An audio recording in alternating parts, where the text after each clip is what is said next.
This is your reminder that you don't have to start January like it's a race. Last year, I learned that the hard way when I filmed a video just like this, and when it came time to sit down and edit, I realized that I had no audio because my mic wasn't even plugged in. I kid you not, that moment set the tone for how my year started. I spiraled, I got in my head, and I spent months trying to get back on track. So going into 2026, I'm not doing the whole pressure-filled New Year's thing. I'm not trying to reinvent myself in the first week of January. I'm focusing on pacing, I'm focusing on what matters, and I want you to leave this video with a mindset shift and a few practical ways to set intentions without overwhelming yourself. Because January is tender. You're coming off the holidays, your motivation might be there a little, but you're not fully in goal mode yet, and that is normal. So let's talk about how to start the new year in a way that feels grounded and not like a mountain of to-dos.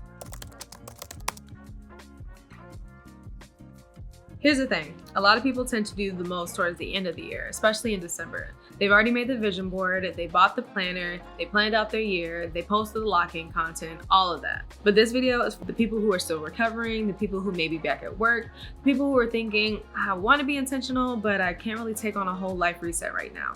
I need you to know you're not late. January is not a deadline. It's not a time to punish yourself into productivity. It's a time to ease back into your life. It's a time to look at what's real, what's sustainable, and what fits your season. If you do nothing else after this video, I need you to remember one thing. You do not need a perfect plan. You need a doable pace. If I'm being honest, 2025 did not go the way I pictured. I didn't hit all the goals that I wrote down. I wasn't consistent in the way that I thought consistency was supposed to look, and I didn't check every box every month. But I learned something that I'm taking in 2026, and it's this. 2025 owes me nothing. I got everything that I needed. And one of the biggest things that I've learned is that life will prepare you for things that you didn't even put on your goal list. For me, it was something personal that had been sitting with me for years, something that I had already accepted as unresolved and out of my control, and I wasn't actively working on it or prioritizing it anymore. And then towards the end of the year, in a short window of time, God made space for it to shift in a way I didn't expect. It grounded me going into the new year in a way that no checklist ever could. That wasn't on my vision board, my planner, or my intentions list, but it mattered. And that's why I want us to stop treating January like it's only about milestones, numbers, and achievements. Because yes, we have goals, and yes, we're planning for a future, but your year is also about the life lessons, the healing, the relationships, and the internal upgrades, which is stuff that you can't always track. So in 2026, I'm walking in with goals, but I'm also walking in open-minded. Like, God, teach me what I need to learn and help me move with wisdom. Okay, so let's talk about clarity, because clarity is important, but it can also become a trap. Sometimes people can get so focused on being 100% clear that they don't move at all. They're like, I'm waiting until the plan feels perfect, waiting until I feel ready, waiting until I know exactly what I want, and then months go by. So here's what I do now. Instead of trying to figure out the whole year, I focus on getting clear on the next right step. Not the full blueprint, the next step, because movement creates clarity too.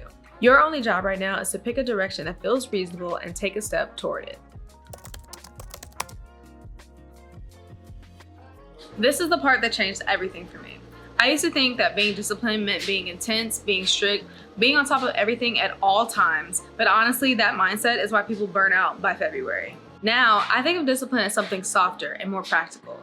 Discipline is self-trust in action. It's the stuff you do that supports you, especially when motivation fades. And if you're a working professional, discipline isn't about doing more. It's about having a structure to make your life easier. For me, that looks like not trying to do everything in the first week of January, planning in small chunks instead of the whole year, and building routines that I can actually maintain while I'm working full-time. So instead of asking yourself, how do I become my best self this year? Try asking, what can I do consistently that makes my life feel more stable? And that answer will change your year. Let's make intentions simple. Resolutions usually sound like outcomes. Lose 20 pounds, save this much money, get the promotion, hit 10K followers. And goals are fine, but the problem is when you only focus on outcomes, you start to feel like you're failing if you're not there yet. Intentions, however, are different. Intentions are like, how do I want to move through my life this year? So here are a few intentions that I'm carrying into 2026, and you can borrow this format. I want to pace myself and still make progress. I want to protect my energy without guilt, and I want to keep showing up even when it's messy. Do you notice how none of those require perfection? They're not performative, they're livable. And if you're figuring out yours, here's a quick way to do it. Pick one area: health, work, relationships, personal growth, finances, and creativity. And finish this sentence. In 2026, I want to be the kind of person who, that's an intention. If you haven't made a vision board yet, good, you're not behind. It's actually a great time because life is calmer, the holidays are over, and you can think. And I'm gonna say something that might help. Your vision board doesn't have to be a craft project. It can be a simple reference point. Here's what I recommend. Instead of starting with aesthetics, start with categories. How do I want my daily life to feel? How do I want my home to feel? How do I want my relationships to feel? How do I want my health to feel? How do I want my work to feel?